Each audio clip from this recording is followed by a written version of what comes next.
This section has two presentations. The first presentation is about the paper entitled Towards Tight Differential Bands of ASCON, a hybrid usage of SMT and MILP. The authors are Rashid Makarim and Raghavendra Rohit. The speaker is Raghavendra. Please start your presentation. Thank you very much for the introduction. My name is Raghavendra Rohit, and today I will speak about Towards Tight Differential Bonds of ASCON, hybrid usage of SMT and MILP. This is a joint work with my colleague, Rusty Makarim. Okay, so let me start with a brief overview of ASCON. So ASCON is a family of authenticated encryption and hashing algorithms. It was designed by Dobriang and others in 2014. And both the authenticated encryption and hashing, they are based on the sponge mode of operation. And the core permutation ASCON, so here I denote it by P. So it operates on a state of size 320 bits. And based on the functionality, the number of rounds are different. So for example, for AED, it's either 6, 8, or 12. But for hash, all the time, 12 rounds are used. So ASCON was selected as a primary choice for lightweight authenticated encryption in the final portfolio of the CISR competition. And very recently, it was announced as a new standard for lightweight cryptography in the NIST lightweight crypto competition. So our goal here is to investigate the tight bounds for the differential and linear properties of ASCON reduced to R rounds. So let's see how the round function looks like. So we have a state which is arranged into 5 rows and 64 columns. And so the first step is a round constant addition, where in second row, X2, 8-bit constant is added to the last 8 significant bits of the state. Then we have the S-box layer, where 5-bit S-box is applied parallel to all 64 columns. And then we have the linear layer PL, where the rows are mixed among themselves. Okay, so now if we look into the S-box, so it's a quadratic permutation, and it's affine equivalent to 5-bit Chi, the S-box which is used in Keccak. And the linear layer usually mixes the bits within our rows. So for example, if we take the first row, Y0, it creates another 2 copies of Y0 with shift offsets 19 and 28, and then you XOR all these 3 rows to get the output value X0. We do the same thing for other 4 rows, but the shift offsets are changed. And now if we look into the S-box and linear layer, the differential and linear properties. So the differential distribution table of S-box, this has entries 2, 4, and 8. So that means the differential probabilities are 2 to the power minus 4, 2 to the power minus 3, and 2 to the power minus 2. So this is the maximum differential uniformity. And same way in the linear approximation table, we have these entries. And the maximum bias in terms of magnitude is 2 to the power minus 2. And if we look into the linear layer, so both the differential and linear branch number of the linear layer is equals 4. So this we can see directly from the expression of the linear layer, which is here.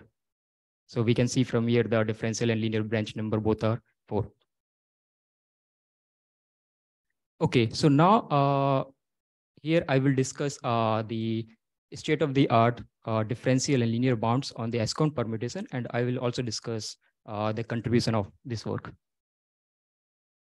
Okay, so when initially ASCON was submitted to the CISR competition in 2014, the designers gave a 4-round differential trail with 47 active S-boxes. So in the next year, in their updated version, this was improved to 44 active S-boxes. Until then, there was no progress on either improving the upper bound or lower bound on the number of active S-boxes. And in last year, FSC, Erlacher and authors, they have shown that any 4-round differential trail must have at least 36 active S boxes, but this was not tight. And there was no result on whether this bound on 44 active S box is tight or not. So in this work, actually we find a differential trail with 43 active S boxes. So right now, currently the bound for 4 rounds is between 36 and 42. And this we don't know. Now, if we look into 5 rounds, the best known differential trail has 78 active S boxes, and this was again given by the designers. And here in this work, we found a trail with 72 active S boxes. In addition to that, we found many differential trails with 44 active S boxes for 4 rounds, and also some trails with 72 active S boxes. So then we looked whether we could improve the best known differential probability for 4 rounds. So the best known has differential probability. So this is differential trail probability, not the differential. So it has weight 107 and weight 190 for 4 and 5 rounds. So we checked all the trails we found for 44 and 72 active S boxes, but unfortunately, we could not improve the probability. However, but for 3 rounds, we proved that if we take any 3-round differential trail, then its weight is at least 40. So this we proved with MILP and SMT. And this was also proved independently in AME 2022, but this was with SAT. Okay, now if we look into the bounds on the squared correlation, so for 4 rounds, the best known trail has a squared correlation to the power minus 98. And again, this is still the best known bound. And last year, this was proved to be 2 to the power minus 72. And this is still not tight. And when we look into 5 rounds, the best known has squared correlation 2 to the power minus 186. And again, this was the lower bound, which is not tight, 2 to the power minus 74. And here we find a trail for 5 rounds, which improved the squared correlation by a factor of 2 to the power minus 2. And the trail which we found for 5 rounds has 78 active S boxes, while the one which was the previous with squared correlation 2 to the power minus 186, this has 67 active S boxes. So there is a difference of 11 active S boxes, but not big improvement in terms of correlation values. Also, we tried to check if we could improve the correlation for 4 rounds by looking at all 43 active S boxes, but we could not improve the best known bound. And we proved that if we take any 3-round linear trail, then there is no trail with 14 active S boxes. Okay, so these are some of our results, but now let's look how we obtain these numbers. Okay, so our very basic idea is like we have seen a lot of automated tools, and all of them have like their own advantages and disadvantages. For example, if we are considering the MILP, then they are very good in solving optimization problem, and SAT and SMTs are good for satisfiability problems. And so, and if you see most of the works, they have analyzed the ciphers using these tools in an independent way, and they are accelerating all these tools. And one of the biggest problem here is if we scale these tools, let's say if we are looking for 4 rounds, then 5 rounds or 6 rounds, then the runtime we cannot predict. So this is one of the problem. So our approach here is why not use these tools in a hybrid manner? So that means, let's say for a small number of rounds, we use SMT, we opt in the results, and then use those results as an input to the MILF solver. So, okay, so all the SMT and MILF models, they are available in our paper as well as in our Git repo.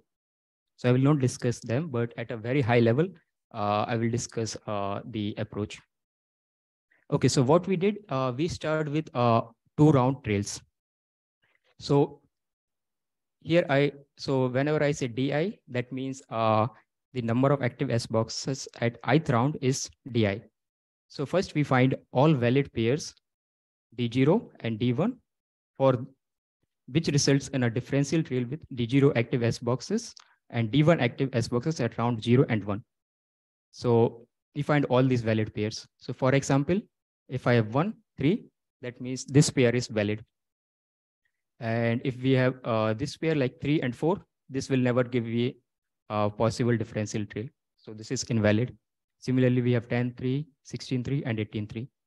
And when we enumerate all these valid pairs or invalid pairs, we can do in seconds using SMT. Okay. In the next step, we extend from 2 rounds to 3 rounds. So the first thing here is we pre-filter some candidates using 2-round invalid differential pairs. So for example, if we are looking for 3-round differential trail with 15 active S boxes, then one of the possible choices could be 3, 4, and 8. But if we see here, 3, 4 is invalid. So that means 3, 4, 8, we don't need to give it to set or SMT. We can directly filter it. So first we pre-filter some candidates using 2-round differential trails, and then we find all valid D0, D1, D2, for which there is a valid differential trail. So if you see the numbers here, for 15 active S boxes, we only found one possible choice, which is starting from 1, 3, and then 11. For 16, there are 2. So we completed this list up to 22 active S boxes. So these are the results at the end, but how many cases we checked till 22. So this table gives that many cases. So if we look into 15 active S boxes, then after pre-filtering using 2-round trails, we have 37 cases. And when we solved them, we only found one, which was 1, 3, 11. For 16, there are 47 cases we have to check. And out of 47, there are only 2 possible choices. So in the same way, we completed this up to 22 active S boxes. But for 23, if you see, there are total 133 cases to check. And we find that 35 results in a valid trail. And most of them are invalid. And these are the cases for which we could not find the solutions. So only 21 are left. So we have these numbers till 32 active S boxes. So one of the problem we faced here is for some of the instances, we could solve them in 15 to 20 minutes, but for some of them, it took more than an hour. Okay, so now we use this to prove how we can use this to prove the bound on the weight of 3-round differential trails. So we listed all the choices till 20 active S boxes, and we used these choices. So for example, we set 1 active S boxes in round 0, 3 in round 1, 11 in round 2, and then we minimize the weight using mil. And in seconds, we find that this weight is 40. Similarly, we do for all the other choices, and 40 is the minimum here. So this means that any 3-round differential trail has weight 40. In fact, this is the only choice which gives weight 40. Okay, so now let's look into the 4-round trails. So similar to 2-round, similarly to when we move from 2 to 3 rounds, we go from 3 to 4 rounds by first pre-filtering some candidates which are invalid. So after pre-filtering, we have around like 72,000 cases.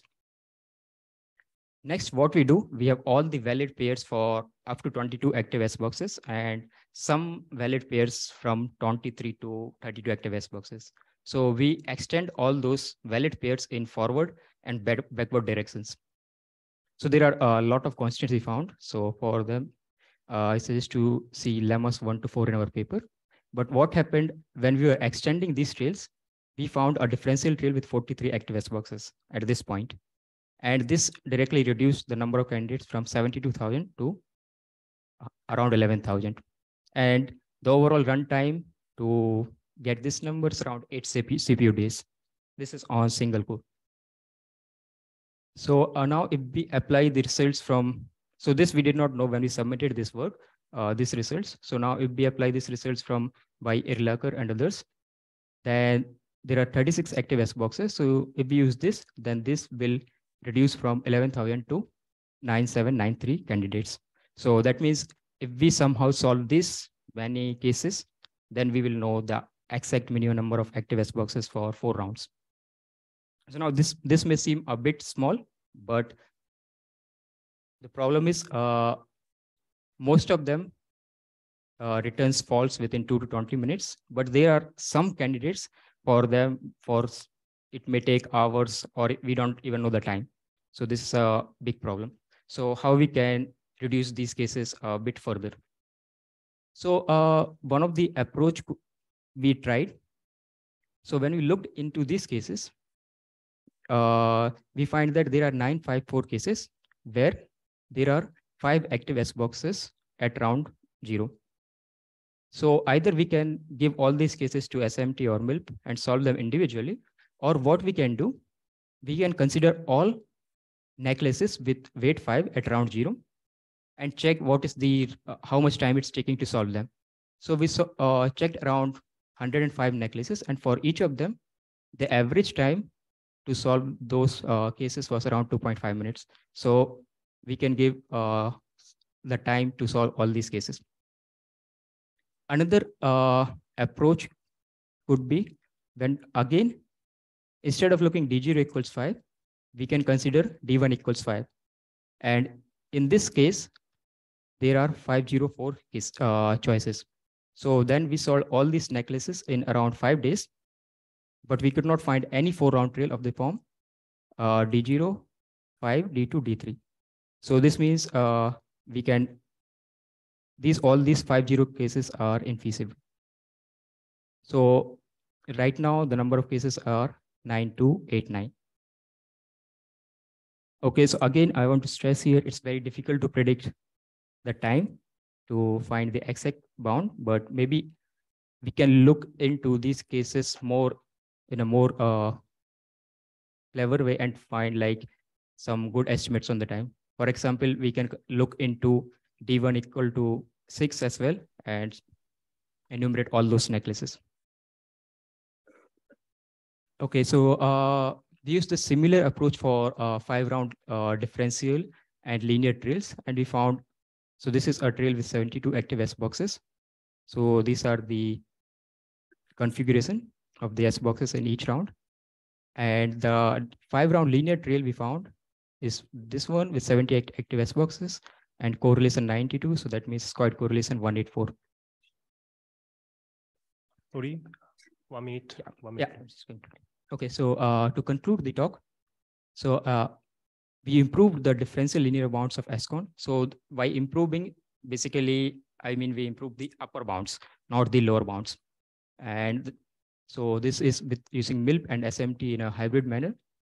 And finding exact differential and linear bounds of 4 rounds is still challenging. And one of the approach maybe one could explore is, till now we have all the choices till 22 active S boxes. So if we can enumerate all the possible cases for till 30 active S boxes, then we can reduce the number of cases significantly. And we can also apply this hybrid approach to other cycles. Thank you very much. Thank you for your presentation. Do you have any questions or comment in Kobe? Nothing. In Beijing, do you have any question or comment? Question. Hello, thanks for your talk. I have a question. Can this method be modified to get tighter lower bounds? Lower bounds we did not try, but thing is, if we can solve all these cases, then we can directly improve all the lower bounds. Okay, thank you. Yeah, but maybe you will see in the next talk a different approach.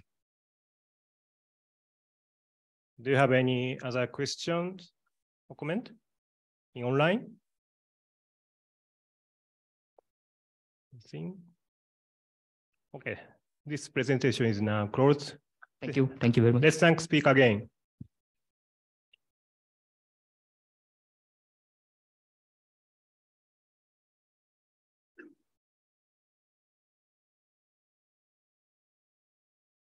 Let's move on to the next presentation. The next presentation is about the paper entitled Improved Differential and Linear Trail Bands for ASCOM. The authors are Solane Erhis, Sylvia Miller, Alizera Mehadad, and Yon Neumann. The speaker is Solane. Please start your presentation. Thank you for the introduction. I'm Solane Erhis, and I will present a work on improved differential and linear trail bound for ASCOM that I did with Sylvia Miller, Alireza Mehadad, and Yohan Damen. This is an overview of the presentation. The goal of this work is to propose techniques that exploit the structure of the permutation used in ASCOM to improve the bound for differential and linear trails. And in this presentation, we're only going to focus on differential cryptanalysis. Let's start with some basic notion on differential trails. So for round function P, we define the R round trails as a sequence of round differential. We define the dp of a trail as a fraction of all input pair with the input difference A0 that exhibit all intermediate differences. We can approximate the dp of a trail by the product of the dp of the round differential, of its round differentials. We say that AI and AI plus 1 are compatible over the round function if the dp of the round differential is bigger than 0. We define the weight of a trail as the sum of the air weights of the round differentials, where the weight of a round differential is equal to the minus log 2 of the dp of the round differential. Let's have a look at the permutation using ASCOM P. So it operates on a 320-bit state with 5 rows and 64 columns. The transformation has 3 steps: a constant addition, a substitution layer, and a linear layer. In particular, for the nonlinear layer, it uses the S-box of Kitchak, and before and after, there is a mixing step with 3 bitwise addition. For the mixing layer, it uses a linear function independently on each row. And for example, for row 0, the bit at position I at the input will impact 3 bits at the output at position I minus 19 modulo 64, and I minus 28 modulo 64. Going back to differential trail, we can rephrase the round function by first having the linear layer and then the nonlinear layer, since it does not impact the bound. And we include the differences between the linear layer and the nonlinear layer in our trail notation. We obtain BI by applying PL to AI. And since PL is linear, the dp of a differential over the linear layer is equal to 1. So the weight of this differential is equal to 0. Therefore, the weight of a trail is the sum of the air weights of the differential over the nonlinear layer. Since the S-box is based on the S-box of Kitchak, we have that the nonlinear layer has algebraic degree 2. So the weight of a differential over the nonlinear layer only depends on the input at the nonlinear layer. So for an input difference B, the space of compatible differences A form an affine space, and the dimension of this space is the weight. Given a trail, we can extend it by 1 round. In the forward direction, we build all trail by appending the differential BR minus 1 AR. And all trails share the same differences except AR and have the same weight. However, we don't need to build them all to know their weight. In the backward direction, we build all trails by prepending the differential A0, B0, and they share the same differences except the differential A0, B0, and they don't have the same weight. But we can easily lower bound the weight, but to do that, we don't need to build them all. Given A1, there are several differences B0 that are compatible with A1 through the inverse of the nonlinear layer. The minimum weight over these compatible differences B0 is called the minimum reverse weight of A1. It follows that the sequence from A1 to BR minus 1 define a set of 12s called tray core that share the same intermediate differences and whose weight can be lower bound by the minimum reverse weight of A1 plus the sum of the weight from B1 to BR minus 1. Let's see how we scan the space of 12 in the permutation. So we follow the 12 search strategy of Skitchak, where we restrict the search to 12 cores instead of 12s, and we will all L1 12 cores below a target weight TR. And if we find one or more 12s, then the minimum weight among them define a time bound on the weight of all L1 12s. Otherwise, TR is a bound on the weight of all L1 12s. So what we do is we start from shorter 12 cores and then extend. So for example, if we want to generate all 4 12 cores of weight at most 80, then we know that any of those 4 12 cores has one of the 2 12 cores that compose it, a weight at most 40. Therefore, any 4 12 cores of weight at most 80 can be generated by first building all 2 12 cores with weight at most 40, and then extend in the forward and backward direction by 2 rounds. Similarly, any 8 12 core of weight at most 160 can be generated by first building all 4 12 cores with weight at most 80, and then extend in the forward and backward direction by 4 rounds. Like I said, we start from shorter tail and we generate all 2 12 cores using the tree-based approach of Skitchak. We have a 2-dimensional space, so we adopt a 2-level tree. And since PS and PL are invariant with respect to translation along the horizontal axis, we can divide our state space into equivalent classes, where states in an equivalent class have the same properties and the same weight. So it's sufficient to generate one state of a class, and it's called canonical. So here, for example, you have 3 states that are equivalent modulo horizontal shift, and we define as canonical the one that has its first active bit at the smallest index position. And for us, by convention, index 0 is at the left. So in this example, the canonical state is the one on the left. We use a score function to prune our tree, and we use an alternative representation of the linear layer to make our score function more efficient. So here, for example, we have another in the tree. So we have a state A, and we always compute its corresponding B state through the linear layer. Then we look for a child of the state A by always trying to add a new active row that has its first active bit at position 0. If it's a valid state, then we compute its corresponding B state. If we cannot add any more active rows, we will iterate on the last active row.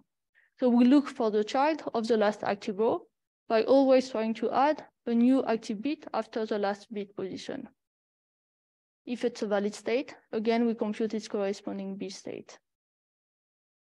When we have no more child for the last active row, we will look for the sibling of the last active row. So here, for example, we have a sibling of the state at the top. So a sibling is just moving the last active bit position to the right position. If it's a valid state, again, we compute its corresponding B state.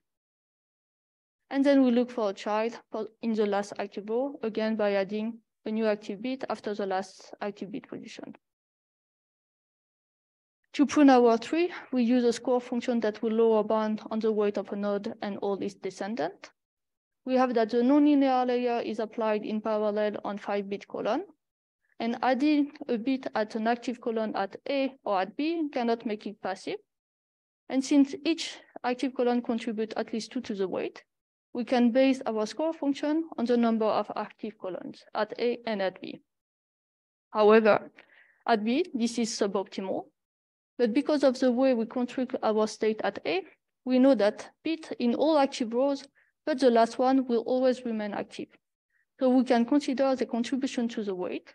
And for that, we define a lower bound on the weight of a column. And we have a score function that gives us the minimum weight of all possible columns that can be obtained by adding bits in the last active row. However, we also want to consider the last active row in our score function. And we know that 1 bit at the input always impacts 3 bits at the output in a window. So here, for example, the bit blue at A will always impact 3 bits at B in the blue window.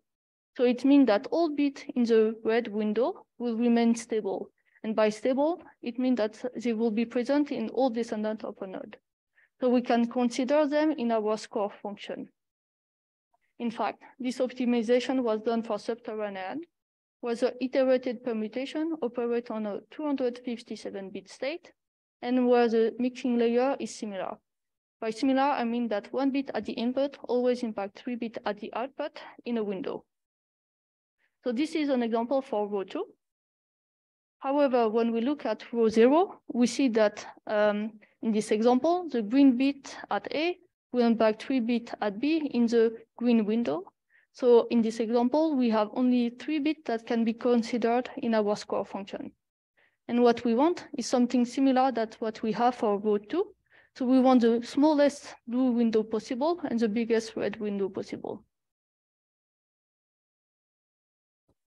What we can do is we can index the active bit by an alternative coordinate that has a relation with its original index. So we have that the row component of the linear layer are reformulated in terms of a new representation.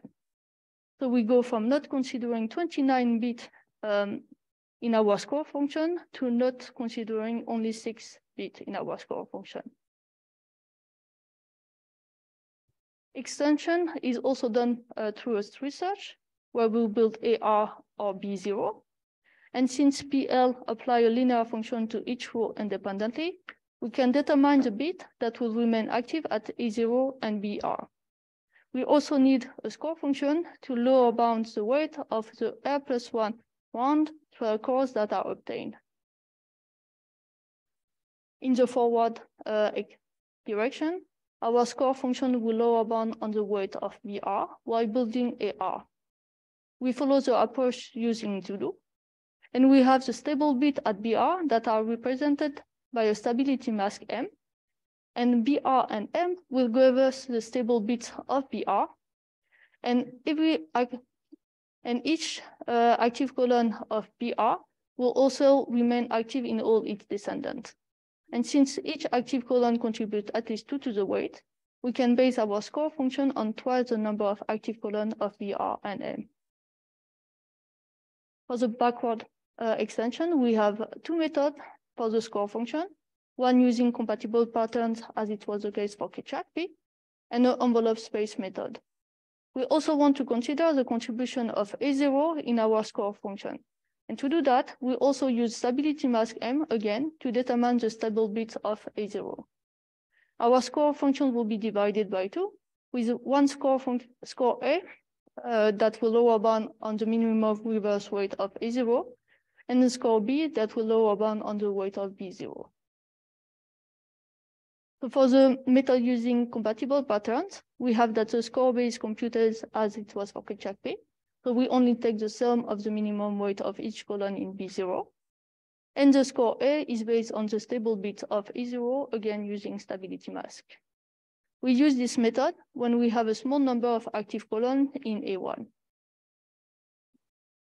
The method using envelope space will have the score B that is equal twice the number of active columns in A1, since we have the same number of active columns in B0 and A1. And for score A, we'll build an envelope space for each active column position in A1. And this envelope space has an offset and a basis. And the union of all this envelope space will form an envelope space epsilon that is scanned in a tree-based fashion. So it gives us a score A that is based on the table bit of A0, again using stability mask. We use this method when we have many active columns in A1. Let's have a look on the result that we got. So we proved the tie bound for 3-round linear 12, and we improved the bound for all other number of rounds. In particular, for 6th round, we went beyond 2 to the power minus 128 for differential and linear 12. For 12th round, we went beyond 2 to the power minus 256. And when we compare our work with other work using SAT, MILP, and SMT models, we also noted that we are faster. So for example, for 4-round differential 12, we could prove the bound of 2 to the power minus 86 in 13 CPU days, while others could give only a cost estimation of more than 6,000 and more than 3,000 CPU days to prove the bound of 2 to the power minus 80. So in conclusion, we developed a dedicated tools for 12 search for ASC1, and we proved the type bound for 3-round linear 12 and improved the bound for all other number of rounds. Thank you. Thank you for your presentation. Do you have any questions or comment?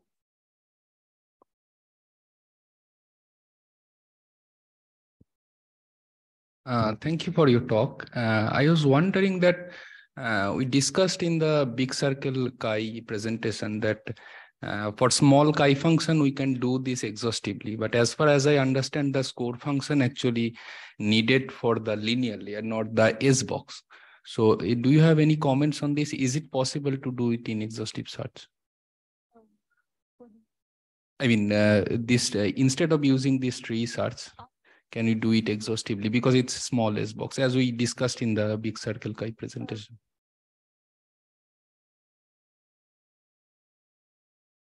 I think it's just faster this way.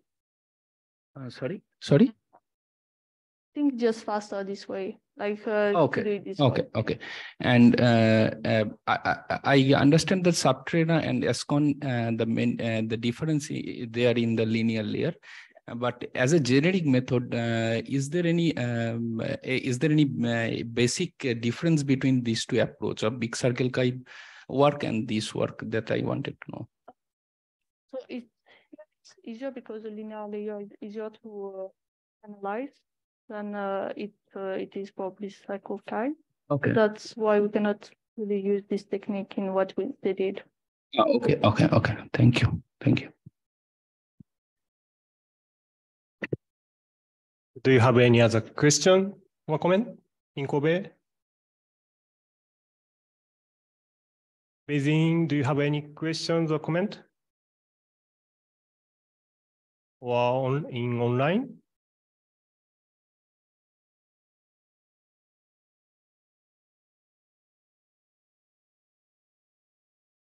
Nothing? Okay.